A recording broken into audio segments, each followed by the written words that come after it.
Hello and welcome for this video today. Today we are going to be discussing ionic bonding. Now, ionic bonding is a type of bond that is formed between a metal and a non-metal. When metal and non-metal combine, what is formed is called an ionic bonding.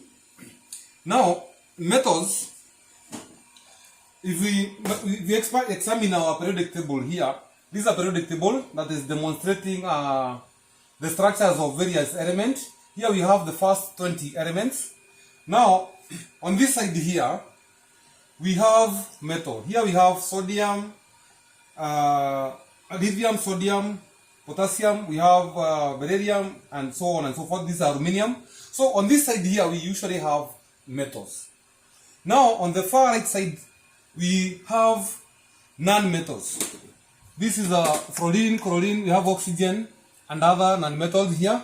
So mostly on that side, on the left side, right hand side, we have non-metals, and on this side we have metals. So when metals and non-metals combine or they stick together, the bond between them is called an ionic bonding. We have some other non-metals here. When a non-metal and a non-metal bond together, we have what we call a covalent bond. That one we're going to see sometimes later. Now, today we have several compounds here. We have here a compound called sodium oxide. Now, this sodium is a metal, and this bond and oxygen is a non-metal. It is on the other side of the periodic table. And now the compound formed here, it is stuck together by what we call an ionic bonding. We have magnesium, which is a metal, and oxygen, which is a non-metal, forming an ionic bonding there. Then we have magnesium, and then combining with chlorine here to form magnesium 2 chloride. And in our case today, we are going to discuss how a bond between now sodium, which is a metal, and chlorine atom are formed. Now, to do this, it is important that we examine the structures of both sodium and chlorine, because this is where the key to this bonding arise. Now, if we examine a structure of sodium, this is an atom of sodium.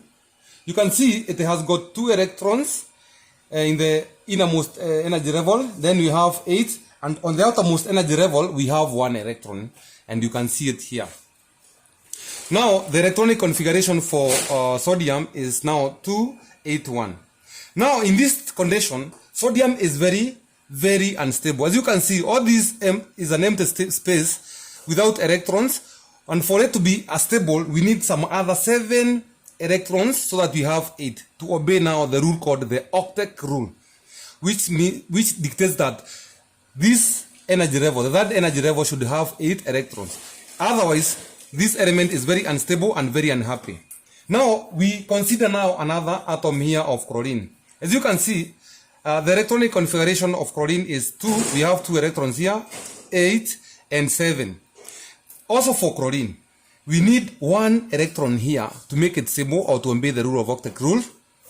So chlorine is also very unhappy element. It's quite unstable, and it requires now 1 electron here for it to form a stable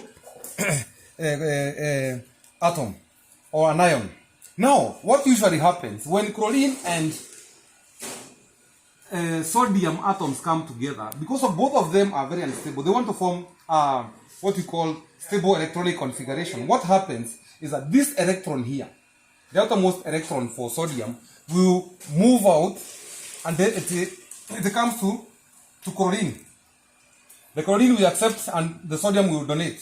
So what happens when chlorine loses an electron, the number of, remember, a neutral atom like this one for chlorine, the number of protons here, you can see them, are equal to the number of the electrons. The number of protons are equal to the number of electrons. So the negative and positive charges, remember protons are positive and electrons are negative, is equal.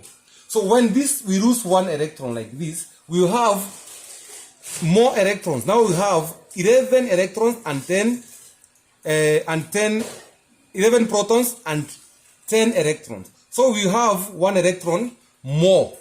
That gives us a positive a positive charge, a positive one. So when an atom of sodium loses an electron, we have an ion which has got more electrons, more protons by 1. So it becomes a positive one.